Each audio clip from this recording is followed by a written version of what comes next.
Hey guys, welcome back to the Anime Collector. Today I want to talk to you a little bit about smoke damage, and I feel like people really underestimate the sort of destructive nature that smoke has.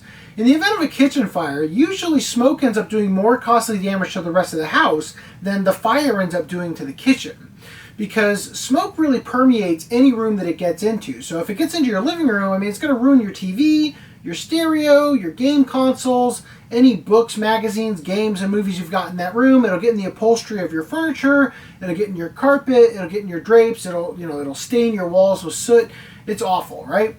Now, as it comes to collecting, probably not going to have to deal so much with house fires. Although I will say that if you've got a collection that is getting up there in size like mine, or you've been doing this for half your life like I have, then you should definitely have an insurance policy on your collection. Because if you lose everything in your collection in one fell swoop due to a flood, a fire, or whatever, it's going to be really hard to pick up the shattered pieces of your life after that point without some sort of financial compensation for the years you invested in doing this.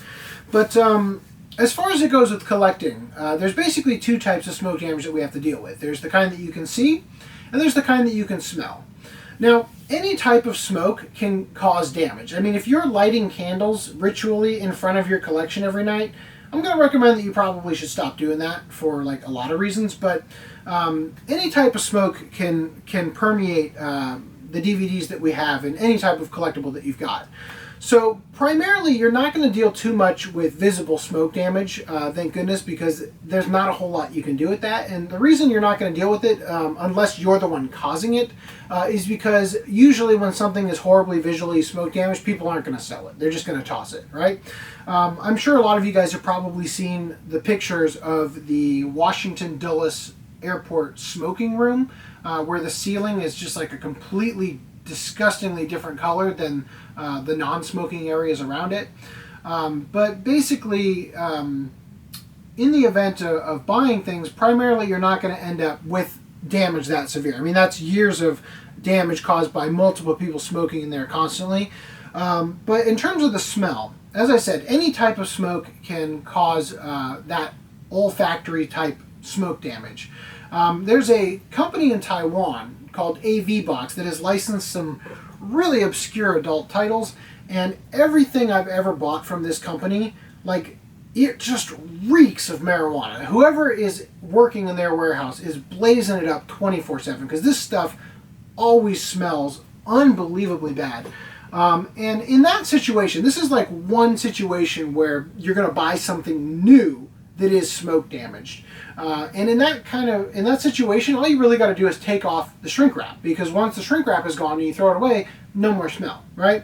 But when it comes to used items, which is primarily where you're going to run into this problem, usually it's going to be cigarette smoke, but as we've just discussed, it can be any type of smoke that'll cause the smell.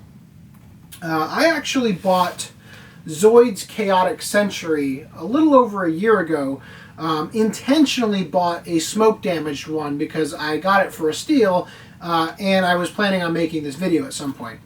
Now, when I bought it, the eBay listing, the pictures on there, I really couldn't tell if it had any visible smoke damage. So once I got them, I investigated it pretty thoroughly, and I couldn't find anything that really looked like soot had really leached onto it and distorted the colors and whatnot.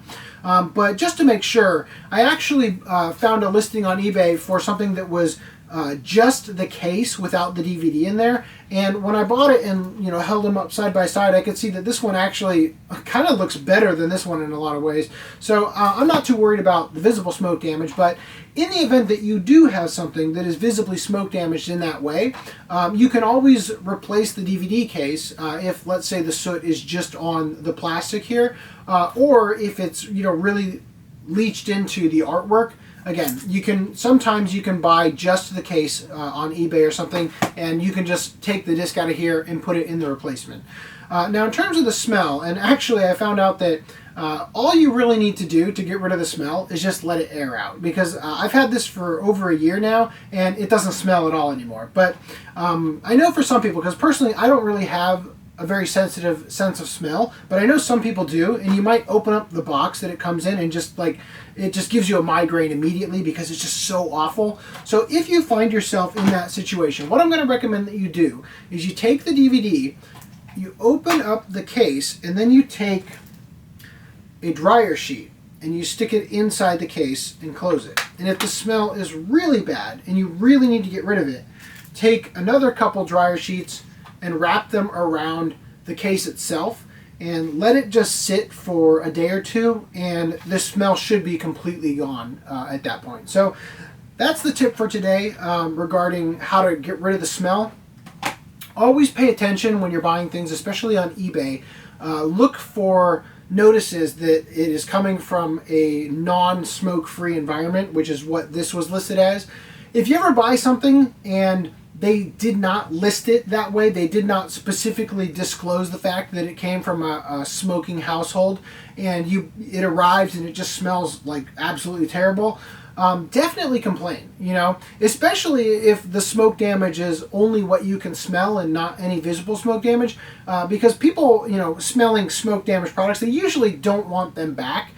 Because they don't feel like they'll be able to sell it to somebody else. You know, once they sold it to you and you called them on their BS, they don't usually feel like, you know, they're going to be able to pull that again. So they're going to have to list it as, you know, smoke damaged or whatever. So a lot of times you'll probably be able to get at least a partial refund and keep the item. And then all you got to do is, you know, use the techniques I just showed you, and you know, you've just saved some extra money on something because somebody didn't disclose it. So that's my tip for today. I hope you guys have enjoyed. If you want to watch any of my other tip videos, go ahead and click on one of these icons to be taken to the playlist for those tips, or go ahead and click on the YouTube card and be taken to a playlist with all of my tips in the original order that they were released. Anyway guys, I hope you've enjoyed, and I'll catch you next time.